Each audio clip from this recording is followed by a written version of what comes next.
The irony is just overwhelming at this point. The Democrats, the party that believes in 58 different gender identities, and that thinks that if you're a blonde-haired, blue-eyed white woman who gets a spray tan and dyes your hair, that you are a black person, they now are saying that President Trump is mentally unfit for office and needs to be impeached using the 25th Amendment. The manufactured hyper on Michael Wolff's tabloid gossip Fire and Fury book has finally pretty much died, but the media has found a new book to start promoting, one written by a bunch of psychiatrists who say that President Trump is mentally unstable. The Dangerous Case of Donald Trump. 27 psychiatrists and mental health experts assess a president. Wait a minute, how can you assess a patient who you haven't even met and whose medical records you haven't even seen? Here's one of the shrinks behind the book who's also been reaching out to members of Congress to warn them about this mentally unstable man in the White House. Initially, I had a letter of concern,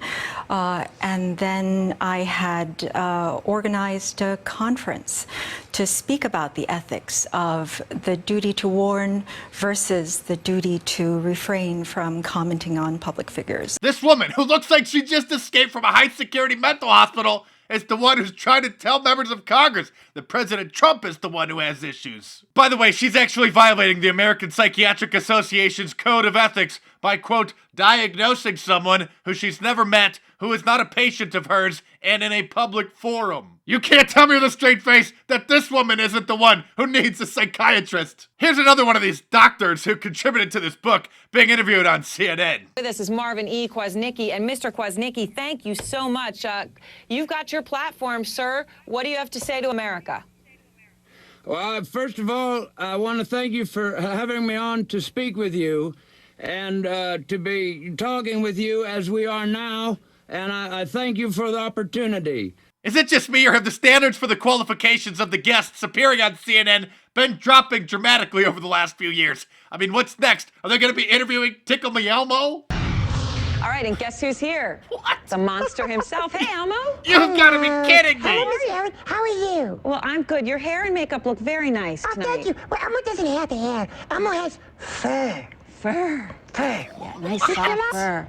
Elmo, why do you think that every... Okay, enough of Aaron Burnett. Let's check out what Brad Stelter is up to. His show's called Reliable Sources, so it must be reliable. Oh, here he is interviewing Carl Bernstein of the Washington Compost. It looks like they're upset because Fox News isn't investigating President Trump's mental health crisis. Fox News has to do it. Again, I come back to Fox time and again. Right. Because this is a chance to show that they can be fair and balanced, that they are capable of being a real reporting organization. Let them send 20 reporters to talk to every Republican senator, every Republican congressman, and come back and tell us what these people are saying in private, on background. It may be that, in truth, those Republicans believe he's fit.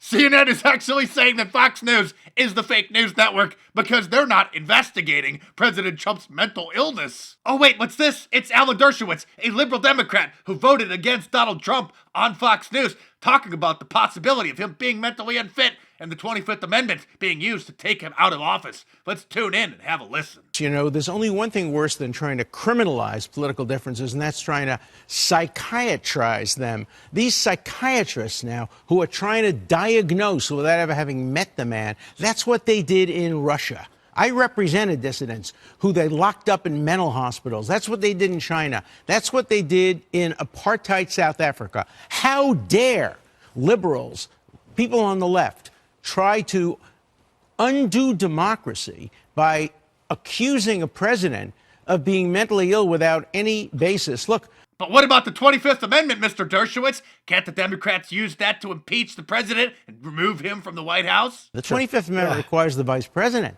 to invoke this, and then it requires 2/3 of both houses. It's not going to happen. It's designed for people who are totally incompetent, not people who you disagree with. So in order for this new Democrat plot to work, not only would Vice President Pence have to support removing Donald Trump from office, but I also think his entire cabinet, but also 2/3 of Congress. There is one famous world leader who agrees with the Democrats, though, that President Trump is unstable and has extreme and psychotic episodes and should be removed from office. And that is the leader of Iran. When the supreme leader of Iran is the only head of state who agrees with your political agenda, That should be a huge clue, liberals, that your idea is insane. We're barely a week and a half into 2018, and already liberalism has mutated into this strange new form where those suffering from it are accusing others of being mentally ill. Go to my online store, markdice.com, or click the link in the description below to get your very own Liberalism Find a Care shirt to help raise awareness of this devastating disease that is sweeping the country. They're available in multiple different styles and colors, or you can click the link over here on the side of the video. Your purchase helps keep this channel going, so I appreciate your support. I'm Mark Dice. Thanks for watching. Subscribe here if you're new. Check back every day for a new report, and I'll see you tomorrow.